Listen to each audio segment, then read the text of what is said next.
हिसाब से क्या लगता है स्वास्थ्य के लिए जलेबी और कचौड़ी, समोसा, पिज्ज़ा, बर्गर ये स्वास्थ्य के लिए हानिकारक है या नहीं है? समोसा, कचौड़ी, जो पिज़्ज़ा, बर्गर, जितनी भी फ्राइड चीज़ें हैं स्वास्थ्य के लिए बहुत ही ज़्यादा हानिकारक है। अपना कल्चर ऐसा बन गया है जो अपन को शुरू से बचपन से ये सिखाया जाता है कि नाश्ते में समोसा खाओ, कचौड़ी खाओ, पराठा खाओ। हेल्दी चीज़ों की तो डाइट की कभी बारे में अपने इंडिया का कल्चर ऐसा है कि डाइट लास्ट ऑप्शंस में आती है, जबकि ऐसा नहीं होना चाहिए। अपन को शुरू से इसके लिए कल्चर से ज़्यादा अब जो अनएजुकेशन है वो रिस्पॉन्सिबल है। सामने वाले को अगर पढ़ाई के समय ये बताया जाए कि कार्बोहाइड्रेट किस में होता है, फैट क्या होता है, प्रोटीन क्या होता है, तो वो उस तरह इस और उसको स्वास्थ्य के लिए कितना ज़रूरत है प्रोटीन्स का। हमारा जो बेसिक डाइट है उसमें कार्ब्स सबसे ज़्यादा है, कार्बोहाइड्रेट बिल्कुल नहीं लेना चाहिए। ग्रोइंग एज तक तो ठीक है, लेकिन जब मेंटेनेंस एज पे आ जाती है आफ्टर 18, जब आप एडल्ट हो जाते हैं, तो फिर आपको प्रोटीन की ज़रूरत पड़ती है। प्रोटीन की ज़रूरत सबसे ज़्यादा ज़रूरत होती है।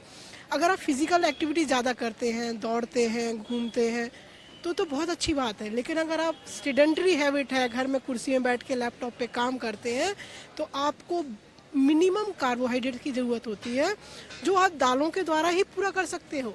माँ की सुबह से आदत ऐसी डालना चाहिए कि सुबह से जो सीजनल फ्रूट्स हैं हर किसी को कंपलसरी लेना चाहिए।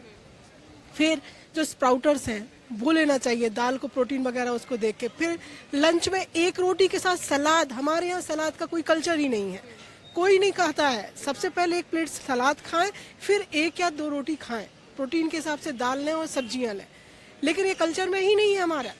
थर्ड, शाम को फिर आप कुछ ऐसा स्नैक्स ले लें जिसमें प्रोटीन हो, जैसे चने, जो जो सूखे चने हैं वो ले लें आप, या फिर मखाने का कल्चर लाएं।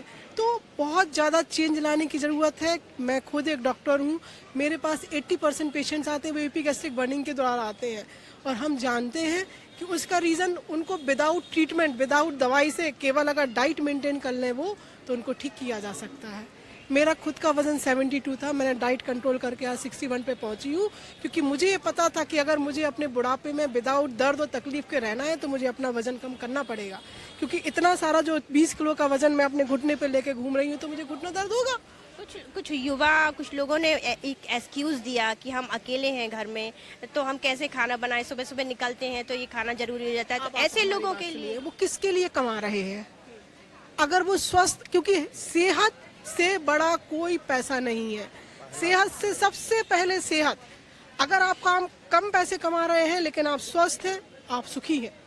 अगर आप करोड़ों कमा रहे हैं, बुरा लगे शायद वो अंबानी जी के बेटे को, उनके पास किस पैसे की चीज़ की कमी है, लेकिन अगर उनका बेटा स्वस्थ नहीं है तो ये बुरा है। वो मेरे लिए, मैं सिर्फ एग्जांपल के तौर पे बोल रही हूँ। मैं जानती हूँ कि वो उनको डिजीज़ है, वो कॉर्टिकोस्टेरॉइड लेते हैं, इसलिए वो हेल्दी मोटे हैं थोड़े से। लेकिन ये हम सिर्फ एग्जांपल के तौर पे दे रहे हैं कि पैसा का कोई वो नहीं है, स्वस्थ सबसे पहले ज़रूरी है। और अगर आप कमा रहे हैं, ये एक्सक्यूजेस दे रहे हैं 24 घंटे में, अगर आप 1 घंटे अपने सेहत के लिए नहीं दे रहे हैं, तो आपकी लाइफ का कुछ नहीं हो सकता है। फिर वो पैसा दवाई में खर्च करेंगे।